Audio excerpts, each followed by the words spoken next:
Hello children, nice to meet you.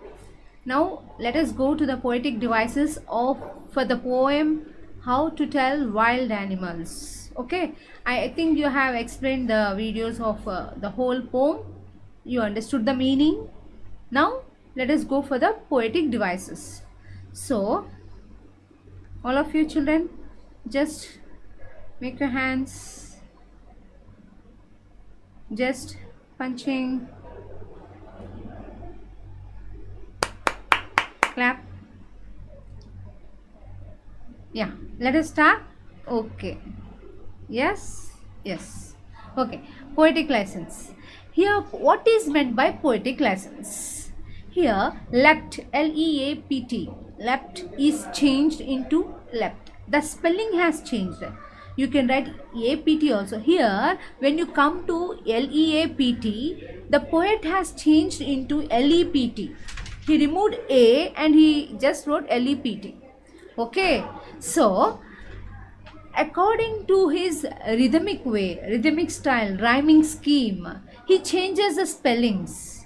When he changes the spellings, that is called poetic license. Yeah, the poets are given chance. Their poets are given chance to make their poem very easy in a rhythmic way. So they can use this freedom. They are given freedom to change the spellings so that it rhymes very properly according to the rhyme schema. Okay, so as the poet changes the spellings, that type of changes are called as poetic license. This poem How to Tell Wild Animals is having poetic license. Next, leapt changed into lep. Here leapt, leapt. Leapt is also changed into leapt, leapt. Okay, next, it will. It actually you have to read it will. To instead of writing it, he wrote only t. He didn't write I. The poet didn't mention there I. So it's not twill. You should not read as twill. You read as it. It should have been written instead of t. Actually, instead of written t, it should have been written it, but he did not write. He just used a shortcut. T will, twill. But you should not read as twill. You have to read as it. It means who here? Huh? What are you seeing there? T is the chameleon. Okay. T is the chameleon. Next, the poet takes liberty in changing these words to create sound effects to suit the rhyme scheme. This way it is called as poetic license. Here in this first stanza also dying. He changed into, he didn't write ing, he wrote rhyme. Okay, so this type of changes, when the poet changes the spellings according to its rhyming scheme, it is called as poetic license. Okay children, now let us go to the first stanza. If ever you should go by chance to jungles in the east, and if there should to you advance a large and tawny beast, if he roars at you as you are dying, you will know it is the Asian lion. Okay, what are the literary devices here? Rhyme scheme. What is the rhyme scheme? A B C C. See here, A, chance is given as A, advance A. Next, east, beast. These two sounds are given B, and dying line. These two sounds are given as C. Okay children, next, enjambment. There is enjambment in this stanza. What is the enjambment here? Continuation of a sentence to the next line. And if there, see here, and if there should be, actually any sentence will not start with and. Okay, so here in this poem it has started, in this stanza it has started with and. So and if they should to you advance a large tawny beast, here from here it is starting without any punctuation, so this is called enjambment. Next, inversion, change in the format of a sentence. Actually, what is the format of a sentence children? Subject, verb, object. Okay, but here there is a change in the sentence formation also. If there should to you advance, if, okay, if there should to you advance, actually our subject, verb, object, but here it is not in that way. Okay, so when you change the sentence formation also to make a correct rhythm, that is called inversion. Okay, this sentence is not proper way, in a proper way. If they should to you advance, this is not a proper way of sentence formation. So it is called as inversion. He brought the word, some words here to here, here to here. He changed the order of the words. The changing of order of the words according to rhyming scheme or rhythm of a poem, it is called inversion. Okay, you can write, of course you can write that one. It's not wrong. Poets use that way of, that style of writing also. They change the verb objects to verbs like this. They change the order. Okay, next, assonance. What is assonance? Use of vowel sound. Oh, see here, you should go, should to you roars. See here, you should go by chance. You, oh, shoo, go. When the, what is this assonance means? Use of vowel sound. When the vowel sound is repeated, it is called assonance. Either it can be in the middle, either it can be in the starting, either it can be in the ending. The vowel sound O is repeating here, so it is called assonance. What is allusion? Reference to a famous thing, place, species of animal. Here to famous person. Yesterday in this Amanda poem, I told you allusion.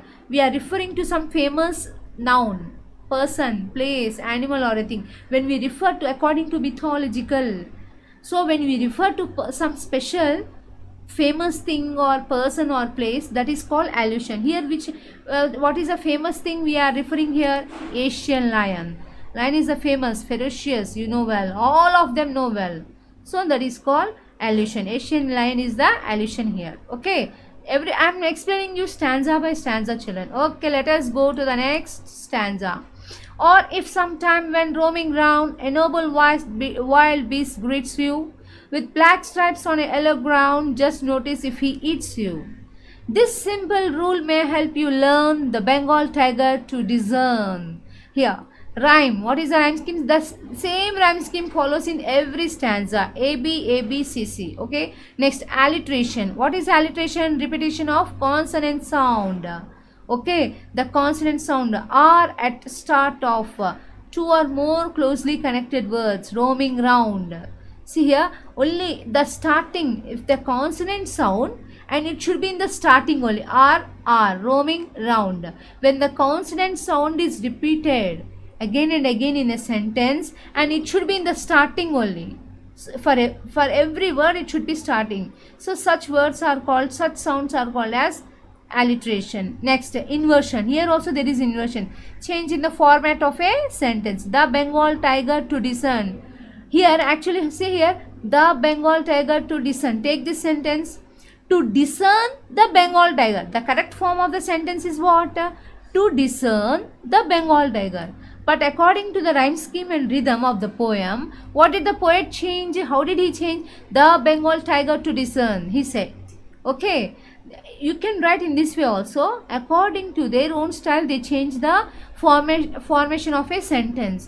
So the format of a sentence changes according to their style. So that is called inversion. Inversion. Okay. Next, allusion. Allusion also I told you, the famous thing. What is a famous thing? Here we referred, in the first stanza we referred to the Asian lion. The second stanza is Bengal tiger. We are talking about the famous animal.